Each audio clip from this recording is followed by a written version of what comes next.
All right. Perfect. Okay, hi everyone. My name is Arena Tarabi. I'm originally from Oregon and I go to school right now at Florida. I go to Burrell College of Osteopathic Medicine and I'm excited to chat. Awesome. Okay. So first question, what would be your favorite non-traditional aspect of your pre-medicine path? So I think so going on my senior year, I always, starting like college, I was like, oh, I'm going to take the MCAT junior year. I'm gonna apply and I'm gonna go like right out. And I remember I had a chat with my pre-med advisor and he like talked to me. He was like, listen, like, I agree with you if that's what you want to do, but I want to let you know that um, if you want, you should take a gap year just because a lot of med schools also like the fact that you took some time for yourself, you have the opportunity to work in medicine, do research, whatever you want. And when I got closer to that, I was like, I'm not ready to take the MCAT yet. Like, I want more time to kind of prep, and just with the way my class fell out, I decided to take a gap year. Now, to answer your question, my favorite part is I worked as an MA for a pediatric clinic, and that was really a highlight of my time. I was able to like learn so much and be hands-on and met great doctors and great connections. So I would say that is one of my favorite parts. Oh, that's awesome. I feel like it's so hard, like as a pre-med to like figure out like good clinical hours to get. It's like so Yes. hard and it's like it's so competitive too, which is insane. It is, it is. One thing like I would recommend anyone, I didn't have like an MA certification going into it. What I did was I went on, remember Indeed, or I think it was like a friend of mine who was like applying for an MA position. And I asked her, I was like, hey, do you need a license or do they train you on the job? And they're like, no, just apply. They'll like train you. And I worked my junior and senior year at a PM&R clinic as an MA. Uh, And that experience like was enough for me to get multiple jobs out of like college. oh, that's So if you guys ever like feel like you want like hands-on, look up Indeed. Like don't be like afraid to like apply everywhere. yeah. So Yeah, that's awesome. Okay, great. And then what aspect mattered the most in your medical school applications, do you think? oh, that's a good question. I honestly think my personal statement and some of the activities I did, Mhm. my personal statement was very like I don't want to say the way I kind of approached my personal statement, I wanted to write a story because a lot of times you guys will hear like, don't write about the reason you went to medicine was because someone was sick, like the same Yeah. topics. But to be honest, for me, the reasons why I chose medicine was because I just kind of loved it and I decided that in early on and I wanted to bring that in a way of like a storytelling. So I think if you approach your personal statement in a unique way, that person who's reading your application is going to stop and be like, "Wait, this is something different. Like Mhm. let me like look into this person more." And also like your experiences will speak a lot about you. A lot of people think, okay, like my grades can be enough, like, but people want you to experience medicine for yourself firsthand because it is a really, really long road. And if you don't have clinical experience, it's really hard for your applicant or whoever's reading your paper be like, oh, I'm going to choose this girl because you or anyone else, like, they want you to experience it for yourself and see, like, can I actually be a doctor or can I actually pursue this? So, those two things I would say are top for me. Um, and yeah. Okay, good to know. Thank you. And then how did you study for the MCAT? Horrible, terrible Oh test. yeah.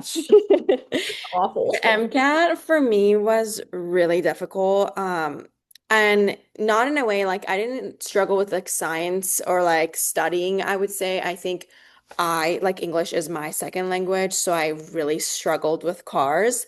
I Mhm. think one of the big thing that I learned from taking it, because I did end up taking it twice, but what I learned was you need to like give yourself a lot of time, but a lot of us don't do enough practice questions. So Mm, whatever you decide to stick with, whatever resource you want to stick with, I personally love boot camp. I think that's one of the great resources. Always, always, always set like a couple of like 10 to 20 questions that you do on a daily basis. Even like, I wish somebody told me this sooner, but even if you're not studying for MCAT for a while, you should like try to do some of those cars like passages because they have really nothing to do with like what you're learning and what you need to know. It's more like how your reading comprehension is. yeah. So if anyone wants to get like an early head start, do a few passages. Like there's a lot of great books out there. Just get yourself familiar with that and do a lot of practice questions. Oh, that's so, yeah, no, I think that cars is like the hardest part. It's awful. I don't know.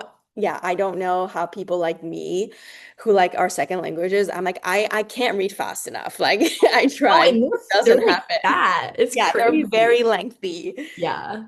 Yeah. Okay. Awesome. And then how did you handle studying for the MCAT while potentially taking hard science classes or working? So I did both. I actually did have hard science classes and I was working as MA. I Goodness. think that it's a commitment. There was a lot of times where I was a senior and my friends were going out and I like had to say no. There's a lot of like discipline you need to build within yourself and you need to stick to a schedule. Like I know this is something that, you might like make a study schedule for yourself and be like, I'm going to do this, but it's the discipline that really counts. And you have to know how proud of yourself you're going to be at the end of MCAT. A lot of people think like MCAT is about like how smart you are, and I think that's completely different. MCAT is built in a way to see if you can sit down for a long period of time and study. It's really a game of like long-term studying and your discipline because in medical school, you will sit down and study for 10 to 12 hours. There's no life. And I'm saying that in a way like, yes, like you're gonna like study and stuff like that, but you will never, ever, ever be prepped for medical school as like a college student. Like I thought, oh, I'm gonna do medical school, it's gonna be fine. It's a complete change of your lifestyle, and MCAT kind of is a glimpse of, are you disciplined enough to sit and study for a long period of time? Can you adhere to your schedule? So I think if you have a really good schedule and you're disciplined and you're like, okay, I'm gonna take Fridays off, but that's my only day off, you will do well. And I think a lot of people think, oh, I need to like cut everything out and I need to just sit. No, like make it in a way that you can enjoy your life, but also something that's doable for you. Mhm. So some people study for 3 months, some people study for 6 months, just gauge your like personality, I would say. How often or how long did you take to study for the MCAT? I want to say, so the first time I took it, I had like, I think like 3 to 4 months. Okay. Um, my score wasn't like too bad, but I felt like I could improve a lot more. So I was like, why not take it twice? And the second time I took it, I had about like, I would say like 4 to 5 months. So, but that's counting like still being a full-time student and working. So. Dang, girl, that is crazy It though. was a lot, but I just think like tunnel vision. I was like, wait, like I'm gonna be applying so soon, so I need to like Yeah, yeah, yeah. And where get did it you go to together. undergrad? I went to Oregon State. Oh, okay. Yeah, Gotcha. Did you like it? I loved Oregon State. They like prep you really well, I would say, for just everything you're gonna be learning in medical school. They have a really good science just program and everyone's super smart. Like I know it's a state school, but everyone is really freaking smart there. Oh, So good. Good. Oh, I'm glad you liked it. thank you. Um, okay. And then you kind of already touched on this, but like your experience for your clinical hours, would you recommend it to other pre-meds? You have to have it. It's non-negotiable. I would say like a top priority for you. Like if you are someone who knows this is for you, um, get clinical hours. Now, Mhm. I also say that because a lot of people do clinical hours and they're like, I don't want to be a doctor. And that's totally fine because medicine is, to be honest, not for everyone. I know a lot of my friends who decided to go to different routes like PA, um, or other stuff, and they're loving it. They're like almost done with PA school, and I'm like crying, and I'm like, I have so many years left. But I think it gives you a good idea of like, do you want to commit to this one? And two, like, here's the thing, like you're gonna learn how to take a blood pressure. You're gonna learn how to talk to patients. And when you start med school, you don't want to feel like, oh my God, like I've never seen this before. So you need to have those clinical hours. Scribing is amazing. It's really easy to get into. Yes, like the hours are horrible and like the pay is not great, but amazing exposure. And then my favorite, if you can do a medical assisting job, like top, like amazing. Insane. Like I hear some like girls on TikTok, they go like dermatology MA, and I'm like, how do you guys even get that? Like it's You actually really need insane. to put yourself out there. I would say like don't be afraid of like cold calling or like put like you just have to ask. A lot of times like people are like, "Ah, I don't know," but just put yourself out there. The worst they can say is no. Yeah. I applied with like barely having like that much experience on my resume and like I was trained on the job and I loved it and I was just like, okay, like I can do this. So Yeah. Oh, that's awesome. And then how was the application and interview process for medical school?